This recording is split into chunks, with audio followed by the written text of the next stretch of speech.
ଓଡ଼ିଆ ଭାଷାକୁ ଭଲ ପାଉଥିବା ସାଙ୍ଗମାନଙ୍କୁ ସାହିତ୍ୟ ଚର୍ଚ୍ଚାକୁ ମୁଁ ସ୍ୱାଗତ ଜଣାଉଛି। ଆମ OPSC PGT କିମ୍ବା SSB PGTର ସିଲାବସ୍ ଅନୁଯାୟୀ ମୁଁ ବହୁତ ସୁନ୍ଦର ଭାବେ ନୋଟ୍ସ କରିଛି ଓ ସେ ନୋଟ୍ସ ଗୁଡ଼ାକ ଆମର ପେପର 2 ୟୁନିଟ୍ 3ର ଯେଉଁଥିରେ ଲେଖକ ମାନଙ୍କର ନାଁ ଅଛି ଦୀନକୃଷ୍ଣ ଦାସ, ଉପେନ୍ଦ୍ର ଭଞ୍ଜ, ଅଭିମନ୍ୟୁ ସାମନ୍ତ ସିଂହାର, ବଳଦେବ ରଥ। ତେବେ ଆଜି ଆମେ ଆଲୋଚନା କରିବା ଦୀନକୃଷ୍ଣ ଦାସ। ତେବେ ସାଙ୍ଗମାନେ ଆପଣମାନଙ୍କର ପାଇଁ ମୁଁ ଭିଡ଼ିଓଟା କରିଛି। ଯଦି ଭିଡ଼ିଓଟି ଭଲ ଲାଗିଲେ ପ୍ଲିଜ୍ ଆପଣଙ୍କର ଭାଇକୁ ସପୋର୍ଟ କରିବା ଭୁଲିବେ ନାହିଁ ଏବଂ ବହୁତ ମାତ୍ରାରେ ଲାଇକ୍, ସେୟାର ଏବଂ କମେଣ୍ଟ କରିବେ, ଯାହାଫଳରେ ମୁଁ ଉପେନ୍ଦ୍ର ଭଞ୍ଜଙ୍କର ବିଷୟରେ ଆଲୋଚନା କରିବି। ତେବେ ଆମେ ଆଜି ଆଲୋଚନା କରିବା ଦୀନକୃଷ୍ଣ ଦାସ। ମୁଁ ଯାହା ବି ଆଲୋଚନା କରିବି ସବୁ ଏକ୍ଜାମ୍ ଓରିଏଣ୍ଟେଡ଼ କ୍ୱେଶ୍ଚିନ୍ ଗୁଡ଼ାକ, ମାନେ ଭଲ ଭଲ ଟପିକକୁ ନେଇକି ମୁଁ କରିଛି।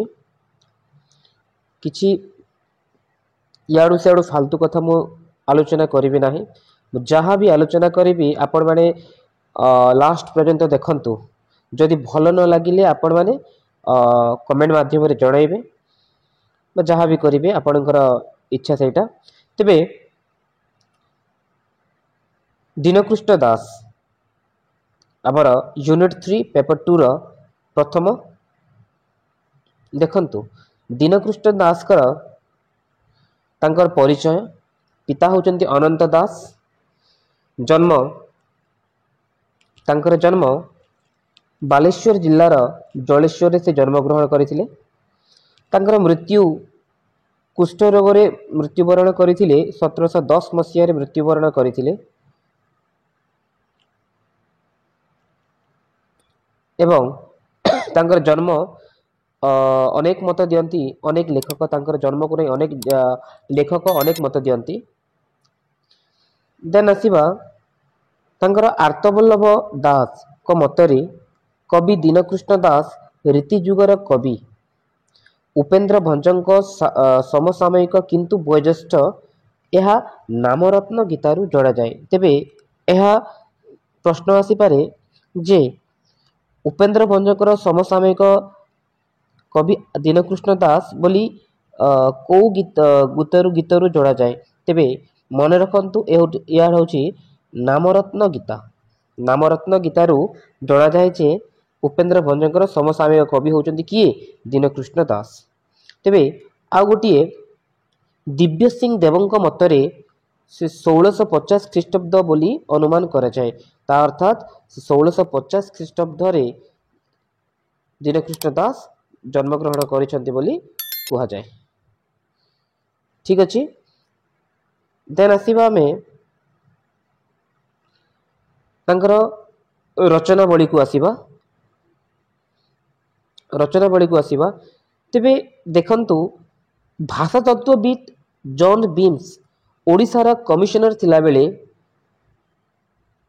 ଏଇ ଯେଉଁ ରସକଲ୍ଲୋଳ କାବ୍ୟଟି, ଗୋଟେ ମହାକାବ୍ୟଟି, ଏଇ ଯେଉଁ କାବ୍ୟଟି ଲେଖା ହେଇଥିଲା ଏବଂ ଇଂରାଜୀ ଇଣ୍ଡିଆନ୍ ଆଣ୍ଟିକ୍ୱେରୀ ପତ୍ରିକାରେ, ମନେ ରଖନ୍ତୁ, ଇଂରାଜୀ ଇଣ୍ଡିଆନ୍ ଆଣ୍ଟିକ୍ୱେରୀ ପତ୍ରିକାରେ 1872 ସାଲରେ 2ଟି ସଂଖ୍ୟାରେ ବିସ୍ତୃତ ଆଲୋଚନା ପ୍ରକାଶ କରାଯାଇଥିଲା। ତେବେ ତାଙ୍କର ରଚନାବଳୀ କ'ଣ କ'ଣ ଦେଖନ୍ତୁ। ତାଙ୍କର ରଚନାବଳୀ ହେଉଛି ଗୁଣସାଗର। ପ୍ରଥମରେ ହେଉଛି ଗୁଣସାଗର, ଯାହା 1814 ପଦ। ଇମ୍ପୋର୍ଟାଣ୍ଟ, ବହୁତ ଇମ୍ପୋର୍ଟାଣ୍ଟ ଏଇଟା। ସଂସାର ବୋଧକ ବୋଲି ଯେଉଁଟା 17ଟି ପଦରେ ଅଛି। ଭୂତ କେଳି 1000 ପଦ ବିଶିଷ୍ଟ।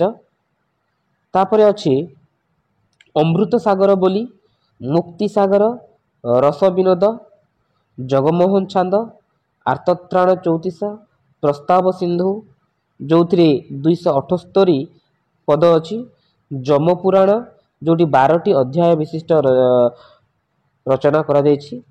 ତାଙ୍କର ଗୀତା ହେଉଛି ନାମରତ୍ନ ଗୀତା, ବୌଦ୍ଧ ବ୍ରହ୍ମ ଗୀତା ଏବଂ ନାମ ବ୍ରହ୍ମ ଗୀତା। ଠିକ ଅଛି।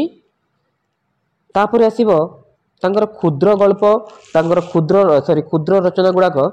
ତାଙ୍କର କ୍ଷୁଦ୍ର ରଚନା ହେଉଛି କଳ୍ପ କୁସୁମାବଳୀ, ତାପରେ ଆସିବ କୃପା ସିନ୍ଧୁ ବିଜ୍ଞପ୍ତି, ତାପରେ ଆସିବ ତାଙ୍କର ସାଗର ବୋଲି। ତାଙ୍କର ସାଗର ବୋଲି ହେଉଛି 6ଟି ଅଛି। ତାଙ୍କର ସାଗର ବୋଲି ରଚନାଟି 6ଟି ଅଛି। ସେଠି ଦେଖନ୍ତୁ ଯେ ଏଇଠି ପ୍ରଶ୍ନ ଆସେ ଯେ ଦୀନକୃଷ୍ଣ ଦାସଙ୍କର ସାଗର ବୋଲି କେତୋଟି? 6ଟି। ଗୋଟେ ହେଉଛି ଜ୍ଞାନ ସାଗର, ଗୋଟେ ହେଉଛି ଭକ୍ତି ସାଗର, ତାପରେ ଆସି ଧର୍ମ ସାଗର, ମୁକ୍ତି ସାଗର, ତତ୍ଵ ସାଗର, ମହିମା ସାଗର। 6ଟି ସାଗର ତାଙ୍କର ରଚିତ। ତାପରେ ଆସେ ତାଙ୍କର ଚଉତିସା ଗୁଡ଼ାକ। ତାଙ୍କର ଚଉତିସା ଗୁଡ଼ାକ କ'ଣ କ'ଣ ଦେଖି ନିଅନ୍ତୁ। ଆର୍ତ୍ତତ୍ରାଣ ଚଉତିସା, କମଳାକାନ୍ତ ଚଉତିସା, ଅମୃତ ନିଧି ଚଉତିସା, ସ୍ନାନ ସ୍ମରଣ ଚଉତିସା, ଅନୁରାଗ ରତ୍ନାକର ଚଉତିସା। ଇଏ ହେଉଛି ତାଙ୍କର ଚଉତିସା। ତାଙ୍କର ଭଜନ ବା ଜଣାଣ କୁହାଯାଏ ଜଗବନ୍ଧୁ ଅଙ୍କେ ରତନ ପଲଙ୍କେ, ଜଗବନ୍ଧୁ ପରି ଜଣେ ସାମନ୍ତ, ଆହେ ନୀଳାଚଳ ନାୟକ। ତେବେ ଇଏ ହେଉଛି ତାଙ୍କର ଭଜନ ବା ଜଣାଣର ଗୋଟେ ପଙ୍କ୍ତି ମୁଁ କହିଲି ଆପଣମାନଙ୍କୁ। ତାପରେ ଆସିବା ଆମେ ତାଙ୍କର ଆର୍ତ୍ତତ୍ରାଣ ଚଉତିସା ବିଷୟରେ ଆମେ ଜାଣିବା।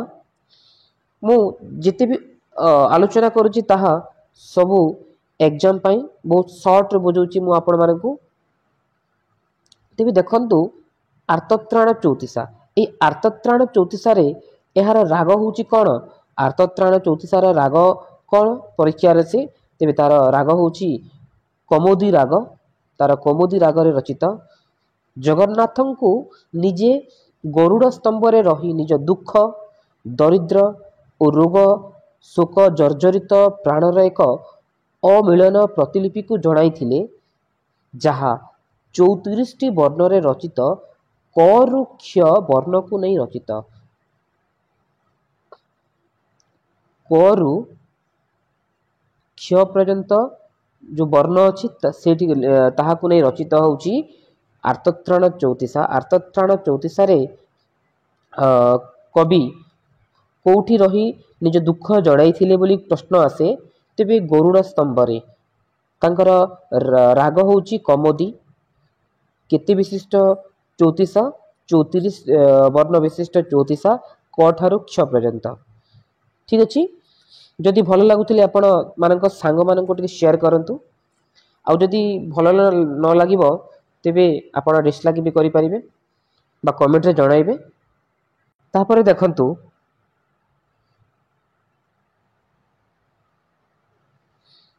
ରସକଲ୍ଲୋଳ। ଏଇ ଯେଉଁ ରସକଲ୍ଲୋଳ ତାର ରାଗ, ଦୀନକୃଷ୍ଣ ଦାସଙ୍କର ମୁଖ୍ୟ ଲେଖା ହେଉଛି ମୁଖ୍ୟ କାବ୍ୟ ହେଉଛି ମହାକାବ୍ୟ ହେଉଛି ରସକଲ୍ଲୋଳ। ଏ ଯେଉଁ ରସକଲ୍ଲୋଳ ପାଇଁ ରାମଦାସ କହିଥିଲେ ଦାଢ଼୍ୟତା ଭକ୍ତି ରସାମୃତରେ କହିଥିଲେ ଯେ ଦୀନକୃଷ୍ଣ ଦାସ କରଣ ବୋଲି କହିଛନ୍ତି। ମନେ ରଖନ୍ତୁ ରାମଦାସ ଦାଢ଼୍ୟତା ଭକ୍ତି ରସାମୃତରେ ଦୀନକୃଷ୍ଣ ଦାସ କୋଉ ଲୋକ ବୋଲି କୁହାଯାଇଛି? କରଣ ବୋଲି କୁହାଯାଇଛି। ସେଇଠି ଦେଖନ୍ତୁ ପ୍ରଥମରେ ଆରମ୍ଭରେ ଜଗନ୍ନାଥଙ୍କୁ ପ୍ରାର୍ଥନା କରାଯାଇଛି। ପ୍ରଥମେ ଜଗନ୍ନାଥଙ୍କୁ ପ୍ରାର୍ଥନା କରାଯାଇଛି। କର ସାଧୁଜନ ମାନେ ମନକୁ ଏକ ବୋଲି ଜଗନ୍ନାଥଙ୍କୁ ପ୍ରାର୍ଥନା କରାଯାଇଛି। ପ୍ରଶ୍ନ ଆସେ, ଏଇଟା ଆସିବି ଥିଲା। ତେବେ ରସକଲ୍ଲୋଳ ତାର ଛାନ୍ଦ ହେଉଛି 2ଟି ଛାନ୍ଦରେ। ଠିକ ଅଛି।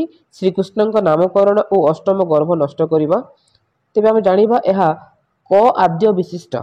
ଏଠି ଦେଖି ନିଅନ୍ତୁ କ ଆଦ୍ୟ ବିଶିଷ୍ଟ ରଚିତ ହେଉଛି ରସକଲ୍ଲୋଳ। ତାର ରାଗ ହେଉଛି ଚୋଖୀ ରାଗ, ପଦ ସଂଖ୍ୟା 20। ଏହାର ପଦ ସଂଖ୍ୟା 20, ରାଗ ଚୋଖୀ, କ ଆଦ୍ୟରେ ରଚିତ। ରସକଲ୍ଲୋଳ କାବ୍ୟଟି ତାର ଶୁଦ୍ଧ ସମ୍ପାଦନ କିଏ କରିଥିଲେ? ଏହାର ଶୁଦ୍ଧ ସମ୍ପାଦନ କରିଥିଲେ ଆର୍ତ୍ତବଲ୍ଲଭ ମହାନ୍ତି କରିଥିଲେ। ଏହା ଜୟଦେବଙ୍କର ଗୀତା ଗୋବିନ୍ଦ ସହ ତୁଳନା କିଏ କରିଛନ୍ତି? विनायक मिश्र एटा इंपोर्टेंट जे रसकल्लोल गीता गोविंद सह किए तुलना करिसेंती आपण मानको ऑप्शन थिबो चारिटा ऑप्शन से भीतर मन रखिबे विनायक मिश्र होची तार सटीक उत्तर। देन तापरे जॉन बीम्स का मतरे the Rasakallola waves of delight is most popular poem in Odisha एटा किए कहिथिले जॉन बीम्स कहिथिले। तेबे ए जो रसकल्लोल रे श्रीक्षेत्र को कंबु कटक और तार राजा हेले किए त्रिलोचन बोली कुहा जायछि। श्रीक्षेत्र होची कंबु कटक एवं तार राजा हेले त्रिलोचन। ठीक अछि। तेबे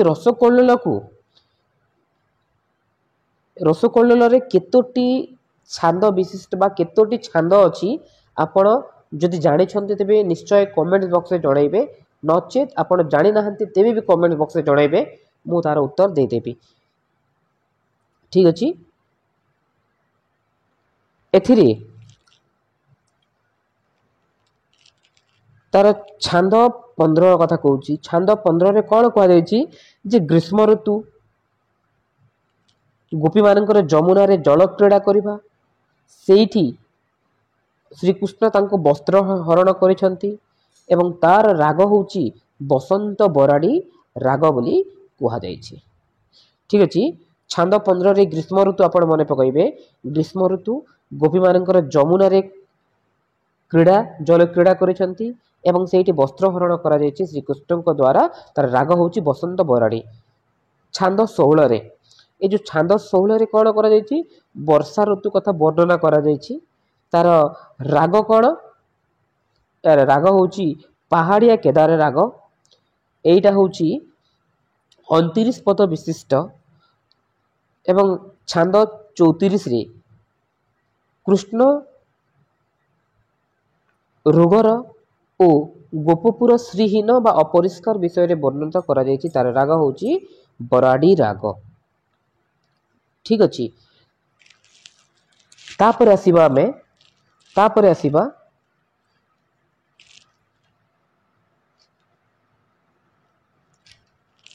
धर्मपुराण। धर्मपुराण कोन धर्मपुराण विषय हम जानिबा ए जो धर्मपुराण अछि युधिष्ठिरकर यज्ञानुष्ठान विषय रे कथा वस्तु को आरंभ करी कुहा जायछि धर्मपुराण।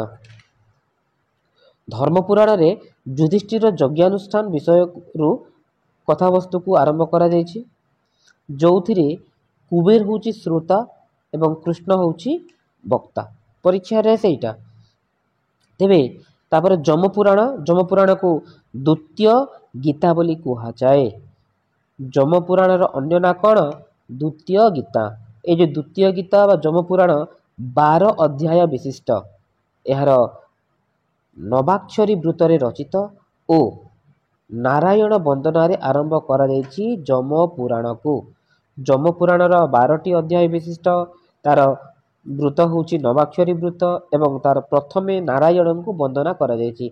आपण पाखरे थिबो ऑप्शन थिबो कृष्ण राम अर्जुन जगन्नाथ बा जहाँ भी नारायण थिबो तेबे आपणकर सठिक उत्तर हबो नारायण। एठी कहा कहा मध्य रे ए जे जमपुराण आरंभ हेछि कृष्ण होउचंती वक्ता एवं अर्जुन होउची श्रोता। ठीक अछि। तापर आसी गुणसागर। ए जो गुणसागर कोन गुणसागर होउची श्रीकृष्ण महिमा प्रक्षेपक क्षुद्र पुस्तिका। ये होची गुणसागर होची श्रीकृष्णଙ୍କର महिमा प्रक्षेपक तांकर श्रीकृष्णଙ୍କର महिमा कथा को आलोचना करा जायछि। एहा तीनोटी छांदरे रचित ओ बंगलाश्री वृत्तरे रचित। तीनोटी छांद प्रथम छांद कोन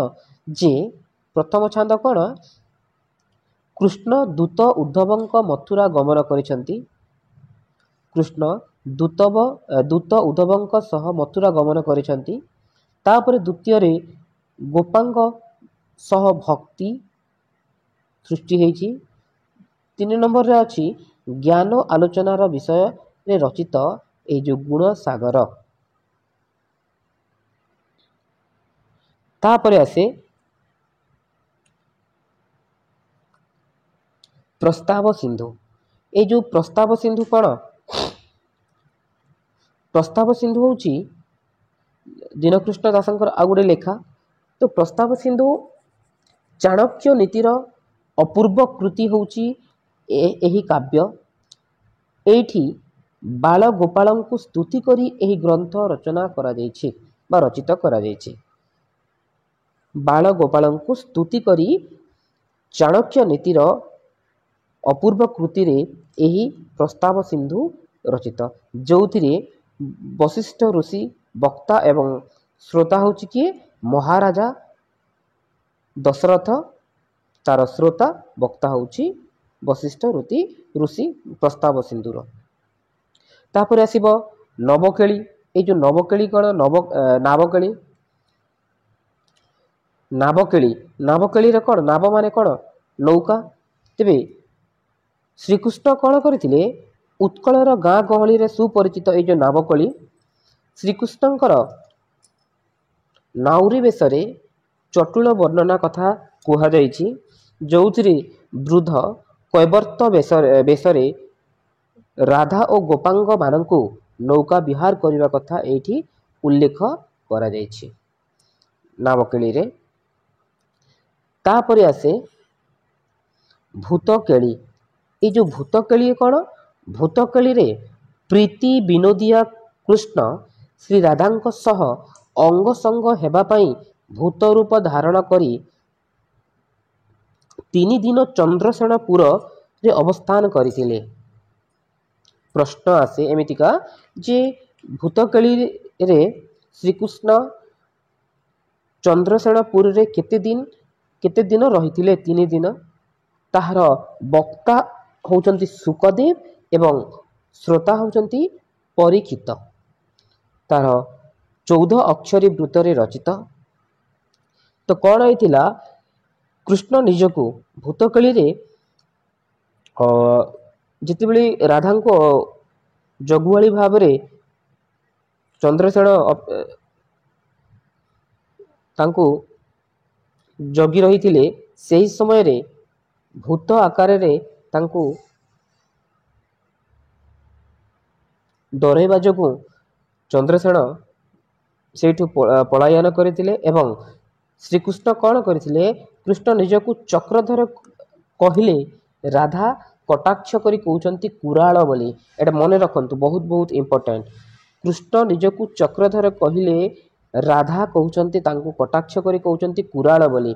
तेबे चक्रधर कहिले कुराल एवं धरणी धरंता कहिले बासुकी कहंती एवं खगपति कहिले गरुड़ बोली कहंती एवं हरि कहिले मर्कट सिना हरि कहंती बोली राधा श्रीकृष्ण को कटाक्ष भाव रे कहिसंती।